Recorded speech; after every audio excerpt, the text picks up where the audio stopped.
Bem, pessoal, vamos dar continuidade aos nossos estudos aqui em literatura, né? Começando agora o quarto e último bimestre deste ano, tão atribulado e difícil para todos, né? Mas vamos lá. Bem, nós vimos aí, né? Então vocês estão tendo esse contato aí com essa disciplina chamada literatura, né? Nós vimos desde o começo do ano o quê? Nós discutimos o que seria literatura, né? E literatura que seria arte, né? E literatura descobrimos aí um consenso de que seria a arte da palavra, da escrita aí das palavras. Nós vimos também que existem os gêneros literários, né? Nós vimos o gênero lírico, o gênero dramático e o gênero épico, né? Que se transforma depois no narrativo, tá? E as suas subdivisões também. E começamos a ver e entender aí que para estudar a literatura nós temos que ver a sua é dividido em periodizações, ou seja, períodos, né, eras, escolas de literárias, né, períodos em que uma determinada maneira de se fazer esta arte chamada literatura é expressa, né, com umas técnicas, com determinados conhecimentos influenciados também pela mentalidade da época, né, pela influência histórica dos acontecimentos. Ocorrem e que esses artistas, né, esses escritores, esses poetas estavam inseridos no seu meio. Então nós estudamos especificamente a literatura em língua portuguesa. Então nós temos que ver a literatura produzida em Portugal, claro, ambientada também pelos grandes clássicos, que tudo vai influenciar, não é uma literatura influencia a outra, sempre é assim, até chegarmos aqui à literatura que é produzida no nosso país, o Brasil. Então nós vimos aí duas grandes eras, aí três, né, contando com o período de transição. Nós vimos o trovadorismo, que era a literatura produzida na era medieval, né? Foi produzida aí na era medieval, no surgimento dos reinos aí, principalmente lá em Portugal, né? Com todo aquilo, com todo o seu teocentrismo, né? Com a questão das cantigas de amor e de amigo, desse amor cortês, né? E idealizado e tudo mais, e refletiam aí a mentalidade também recheada pelo cristianismo, né? Pela ideia do cristianismo.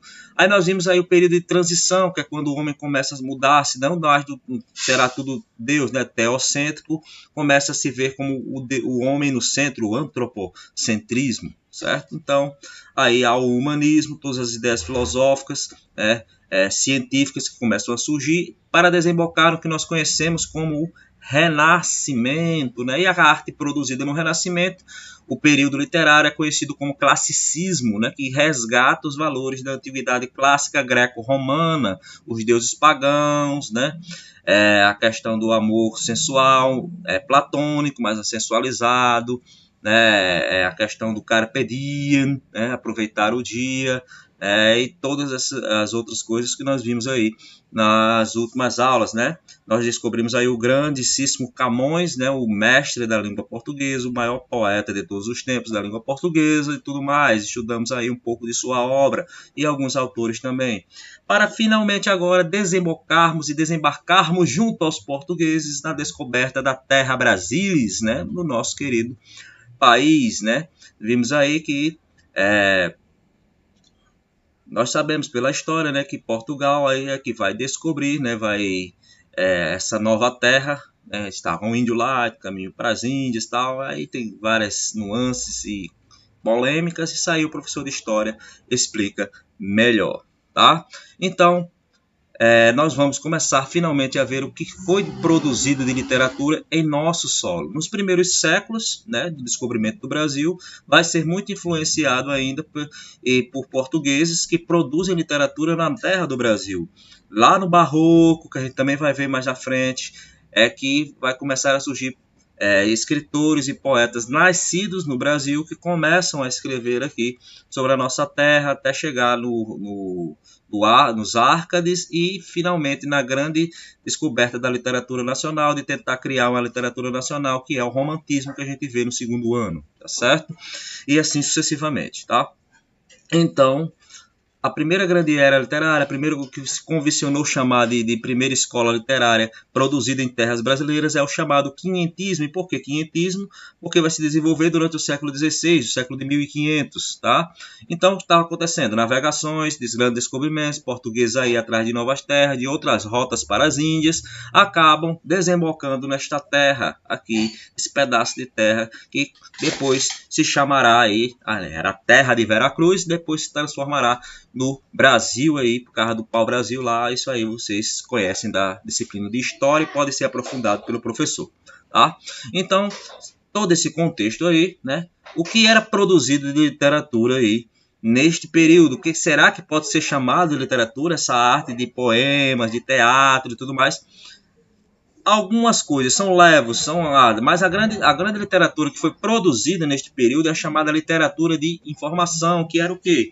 A literatura produzida pelos grandes navegadores, pelos descobridores, né? Aquelas pessoas que vinham, escreviam seus relatos de viagem, o que viam, o que descobriam, né? Temos aí a primeira grande documento do Brasil, que é a Carta de Pero Vaz de Caminha, famosa Carta de Pero Vaz de Caminha, em que essa pessoa, Pero Vaz de Caminha, relata ao rei de Portugal tudo o que ele viu e descobriu aí nas terras brasileiras, tá? Nós vamos ter também a literatura jesuítica, ou seja, dos padres jesuítas, né? Que vieram em missão junto aos navios portugueses, desembocaram aqui no Brasil e evangelizaram, né, os índios aí e tentaram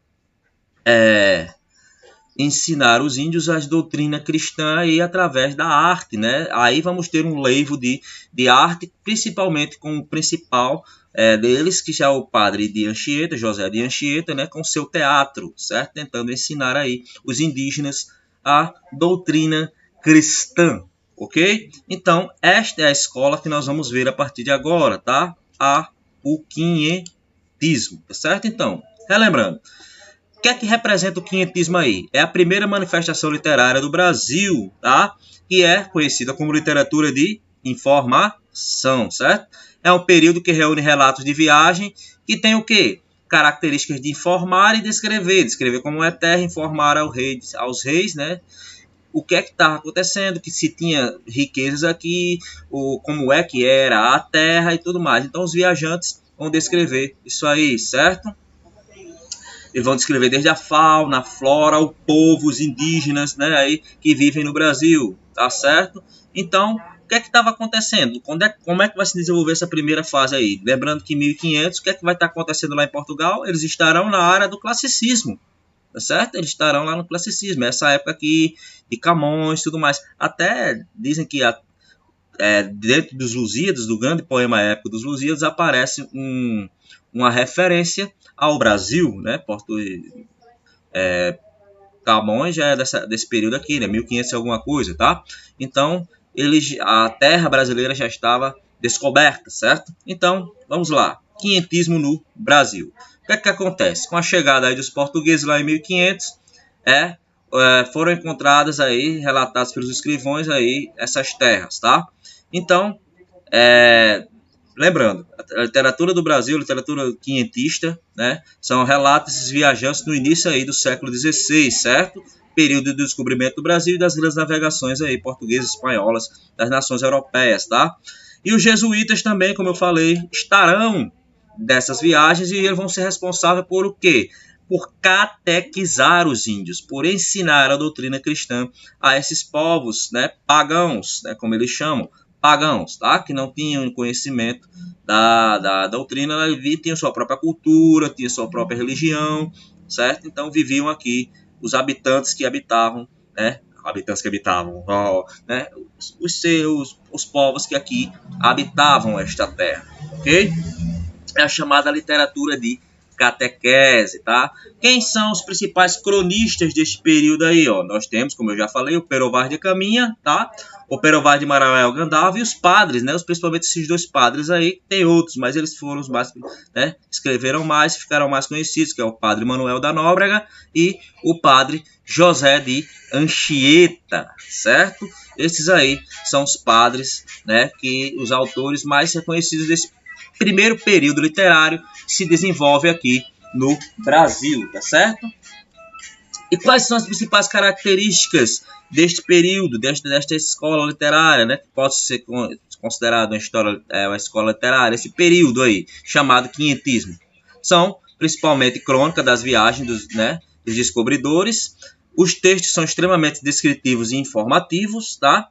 Relatam o quê? Relatam a conquista material, né? As descobertas dos tesouros, das especiarias e tudo que tinha aqui, e também espiritual, porque é o quê? O relato dos catequistas, né? dos jesuítas, aí, dos padres, relatando seus progressos, seus fracassos, todos os seus percursos no ensino, né, na catequização dos indígenas, ok? A linguagem é uma linguagem mais simples e utiliza-se muito de adjetivos, caracterização das coisas, ok?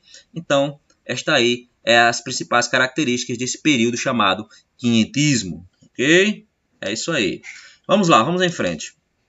O que seria então a chamada literatura de informação? Literatura de informação. Pegamos aí a carta de Pero Vaz de Caminha, certo? Que é o primeiro grande documento aí, o documento da certidão de nascimento, dizemos assim, né, do Brasil, tá?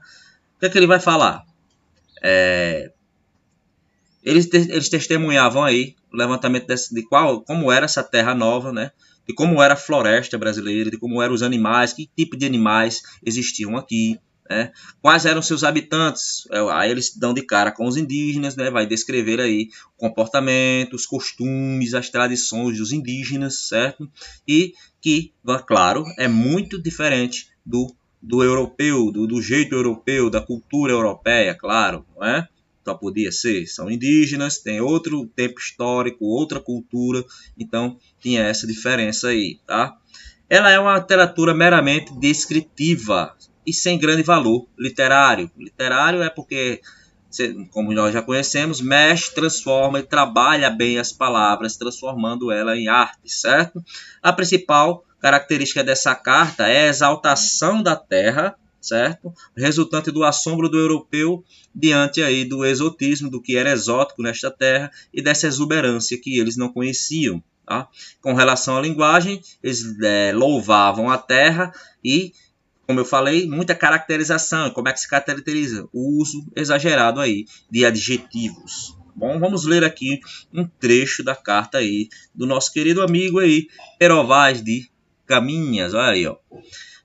Ali andavam entre 3 ou 4 moças e bem gentis, com cabelos muito pretos, compridos pelas espáduas. E suas vergonhas tão altas e tão cerradinhas e tão limpas das cabeleiras, que de as nós muito bem olharmos, não tínhamos nenhuma vergonha. Até agora não podemos saber se há ouro ou prata nela, ou outra coisa de metal ou ferro, nele a vimos. Contudo, a terra em si é de muito bons ares frescos e temperados, como os de entre Douro e Minho, porque neste tempo da agora, assim achávamos como os de lá.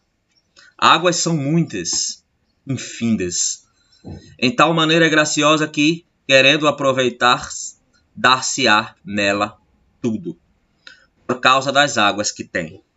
Porém, o melhor fruto que dela se pode tirar, parece-me que será salvar essa gente, e esta deve ser a principal semente que Vossa Alteza em que ela deve lançar. Então, aí nós temos as características principais, claro, a linguagem é escrita da época, tá? Com as palavras diferentes. Então, ele descreve aí como eram as indígenas, né? Que ele via, muito cabelos pretos, compridos, com as vergonhas, né? Aí o pudor cristão de não falar as partes genitais, né? Chamava de as vergonhas, né? Cobertas e tal, e que os índios não tinham vergonha de andar nus. Era isso que ele estava querendo dizer. Os índios andavam nus e não tinham vergonha alguma, e diferente da cultura europeia, que aqueles homens cheios de vestimentas e tudo mais, ok? Aí o relato também do que eles queriam encontrar, né? Não encontram ainda, não encontramos aí ouro e prata. Só vão encontrar ouro e prata no Brasil lá no século XVII, né? Beirando o século XVIII, quando os bandeirantes entram lá para as bandas das Minas Gerais e vão encontrar lá as pedras preciosas. Antes disso, eles se exportavam aí o pau-brasil e outras coisas, tá? Então, ele vai relatando aí e dizendo que a terra é fértil, né, que se plantando aqui tudo dá, pode nascer, né, plantando as coisas, e a preocupação aí, né, preocupação com a evangelização das almas que aqui existem, que seriam o quê? Os povos indígenas, certo? Então plantar a salvação aí nesses povos pagãos, né, ensinar a eles a doutrina cristã. Bom, era essa mentalidade da época, né? Portugal extremamente católico, tá certo? Extremamente religioso, o povo português tinha a intenção aí de descobrir terras e tesouros, tinham, mas não se pode negar que também existia um fator espiritual nisto aí, porque o povo português era extremamente católico, eles se achavam os detentores da civilização cristã, né? Eles queriam levar a civilização cristã ao mundo também. Então tinha também esta preocupação com evangelizar os povos aí indígenas, ok? Então temos mais isso aí, tá certo? Então vamos lá. Aí é um trecho do Carvalho Caminha e tá. Principais documentos que compõem aí a nossa literatura informativa, além do Pero Vaz de Caminha, teve várias pessoas também que escreveram relatando aí a terra brasileira, tá certo? Nós temos, claro, a Carta do Descobrimento do Pero Vaz de Caminha aí, que foi escrita em 1500, mas só foi descoberta e publicada assim para galera geral lá em 1817, tá certo? Temos o Tratado da Terra do Brasil, do nosso amigo aí, Pero de Magalhães Gandavo. Tá? Foi escrita lá pelo ano de 1570, né? E impresso para o grande público em 1826. História da província de Santa Cruz, lembrando, o primeiro nome que deram ao Brasil, né, portugueses extremamente religiosos e católicos, foi Terra de Vera Cruz, ou Terra da Cruz, né, Terra de Santa Cruz, ok? Que vulgarmente chamamos Brasil, Brasil por causa da planta lá do pau-brasil, que estourava, fazia brasa, certo? Então, nasce disso aí. E foi editado em 1576. Também tem, né, do padre Manuel de Nóbrega, o Diálogo sobre a Conversão dos Gentios, escrito em 1567, divulgado aí para o grande público em 1880, tá certo? E o Tratado Descritivo do Brasil, do Gabriel Soares de Souza, que foi escrito em 1587 e aí impresso para o grande público em 1839. Então, esses os principais documentos aí que compõem a chamada literatura informativa, literatura quinhentista do Brasil, tá? Mas tem outra parte, certo? Essa aqui era das descrições, das descobertas, da busca do tesouro, descrição da fauna, da flora, dos povos. Mas existe também a literatura chamada literatura jesuítica ou catequética, que era uma literatura produzida pelos padres, que também escreviam seus relatos aos seus superiores e também produziram textos literários, poemas, peças teatrais para ensinar a doutrina cristã, né, aos indígenas. E os jesuítas serão extremamente importantes porque eles vão mergulhar, aprender a língua indígena, certo? Escrever a primeira gramática tupi, certo? Que era uma das grandes línguas que falavam aqui no Brasil, e tentar trazer aí para a cultura deste povo o ensinamento cristão. Eles se enculturaram, né? De uma certa maneira, aprenderam lá a cultura do índio para inserir dentro desta cultura, né, os ensinamentos cristãos. O cristianismo sempre fez isso, tá? Durante toda a sua história, se você for analisar, ele é uma mescla de culturas, tá? Ele se insere dentro das culturas, aproveita o que eles têm de melhor e apresentam dentro dessa cultura o ensinamento cristão. Isso sempre foi feito pelo cristianismo, de qualquer vertente, tá? Tanto do catolicismo como do protestantismo. Eles fazem isso, se inserem dentro da cultura e apresentam aí a doutrina cristã dentro dessa cultura, certo? Então, nós temos a chamada literatura jesuítica ou catequética, ok? Chegam lá em 1500 os primeiros jesuítas no Brasil, 1549 chegam os primeiros jesuítas no Brasil, tá certo? Qual é a missão deles? Catequizar os índios e instalar o ensino público do país. Fundaram os primeiros colégios, tá? E foram durante muito tempo a única atividade intelectual existente aqui, que vai formar os primeiros intelectuais. São os jesuítas, eles vão ser expulsos lá no século XVIII, tá? E a escola se tornará laica, mas quem ensinou as elites, quem ensinou aí durante muito tempo, desde o descobrimento até aí o século XVII e XVIII, foram os jesuítas, extremamente importantes. Não se pode negar o valor que eles têm na nossa história e na nossa cultura, tá certo? Do ponto de vista estético, eles foram responsáveis pelo que melhor se produziu literariamente dentro desse período, né? Porque, como eu disse, as cartas eram apenas descrições e tal, mas eles elaboraram um pouco mais, trabalharam melhor a linguagem, certo? Além de poesia de devoção, cultivaram teatro de caráter pedagógico inspirado aí em passagens bíblicas, tá? E produziram documentos que informavam o superior da Europa o andamento dos trabalhos. O que foi mais utilizado para seus objetivos foi o quê? Moralizar os costumes dos brancos colonos e catequizar os índios, porque não tinha só os índios aqui, né? Veio os colonos, veio as pessoas que colonizaram o Brasil, né? Os portugueses e tudo mais. Então, os jesuítas tinham esse duplo trabalho, catequizar os índios e tentar moralizar os habitantes da colônia, tá certo? E eles utilizaram para isso o teatro, ok? Os jesuítas chegaram a aprender a língua tupi, utilizando aí como era um veículo de expressão. Os índios não eram apenas espectadores, mas também atores, dançarinos e cantores. Eles inseriam, né, dentro do teatro o povo indígena, né? Fazia com que o povo indígena representasse, cantasse, aprendesse a tocar instrumentos, tentavam, na maneira e na concepção europeia, civilizar estes povos, ok? Então, os principais jesuítas aí pela formação literária da nossa época, como eu já disse, foram aí o Fernão Candim, que era um missionário, o Manuel da Nóbrega, um padre, e também o padre José de Anchieta, que esse é de um modo especial o maior representante deste período literário que nós tivemos, tá certo? É o chamado padre Anchieta, tá?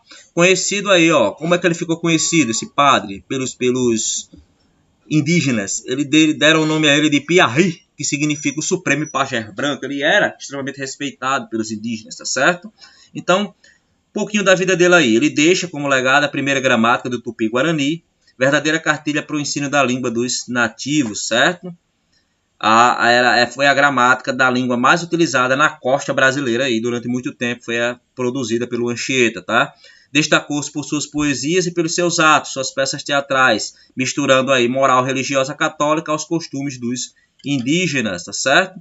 Entre as peças de teatro destacam-se o quê? O Alto de São Lourenço, escrita aí por ele, tá? Ele conta aí em 3 línguas essa peça, certo? Tupi, português e espanhol também. O martírio do mártir aí, São Lourenço, tá? Que preferiu morrer queimado a renunciar à fé cristã, uma maneira de apresentar aí os ensinamentos cristãos, tá? O sagrado, né, o que era sagrado para o europeu, vai se ligar aos mitos indígenas, tá? Eles vão pegar a cultura indígena, tá? Até lá o Tupã, né, que era o Deus supremo para os indígenas, eles vão inserir aí dentro, dizendo que era o quê? Que era Deus, né? E o Tupã teve um filho. Que filho é esse? Filho seria Jesus Cristo, certo? Então, dentro da cultura indígena, eles inseriam aí faziam o ensinamento cristão, tentavam ensinar a doutrina católica, tá certo? A liberdade formal das encenações saltava aos olhos. O teatro de Anchieta tinha o quê? Era lúdico, né? Era suave, de brincadeiras, né? Jogo coreográfico, coreografias, tinha muita cor e tinha muito som, tá? Era esse ambiente sinestésico aí que ele utilizava para ensinar os indígenas, tá?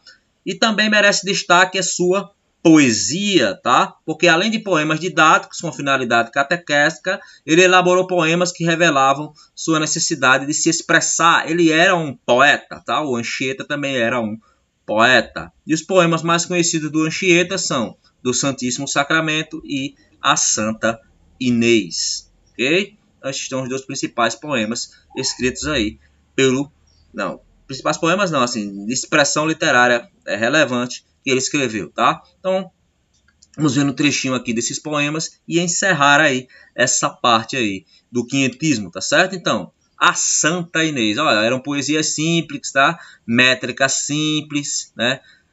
Quartetozinhos, ó, tá vendo? Quartetos, sempre assim, relembrando lá enquanto Portugal estava no classicismo, né, com o doce estilo novo e todas as mudanças trazidas por Camões, mas o Anchieta aí ainda era herdeiro da tradição medieval, das cantigas, né, da poesia lá do medievo, e essas quadrinhas, esses estilos curtinhos, né, essas sílabas poéticas aí curtinhas dentro do poema, né? A medida velha, 5 sílabas poéticas, né? O redondilho maior, redondilho menor, 5 sílabas poéticas, 7 sílabas poéticas. Então, ele é herdeiro dessa tradição e traz essa tradição aí para os seus poemas. Então, vamos lá. Cordeirinha linda como folga o povo, porque vossa vinda lhe dá lume novo. Cordeirinha santa de Jesus querida, vossa santa vida o diabo espanta. Por isso vos canta com prazer o povo, porque vossa vinda lhe dá lume novo. Aí falando um pouco sobre a vida da Marte também, da Santa Inês, tá bom? Esse poema, o que é que fala aí desse poema? O que é que retrata esse poeminha aí? O confronto entre o bem e o mal, esse dualismo bem presente na catequese jesuítica, tá? Com bastante simplicidade, ó. A chegada de Santa Inês, a santa, e vai espantar o quê? O demônio, o diabo. E graças a ela o povo vai fazer o quê? Revigorar a sua fé, tá certo? É uma linguagem clara, ideias compreensíveis e o ritmo faz com que os versos tenham uma certa musicalidade, certo? Que vai ajudar o poeta aí a envolver os indígenas, os ouvintes lá, e sensibilizá-los para a sua mensagem religiosa. Então os poemas de Anchieta são nesse estilo aí, né? Tem essa musicalidade, esse ritmo, essa rima, tá? Que é de fácil compreensão, as imagens são claras, você consegue compreender facilmente, porque ele estava se destinando aos indígenas lá, ele queria que eles entendessem a mensagem facilmente. Tá certo, pessoal? Então, isso aí é um resumo, tá? Um planado, um apanhado geral do que foi o quinhentismo, essa primeira era aí literária, né? Essa primeira escola chamada escola literária, produzida em solo brasileiro aí, tá? Vai ser produzida pelos portugueses em solo brasileiro, tá certo? Os viajantes e os padres jesuítas.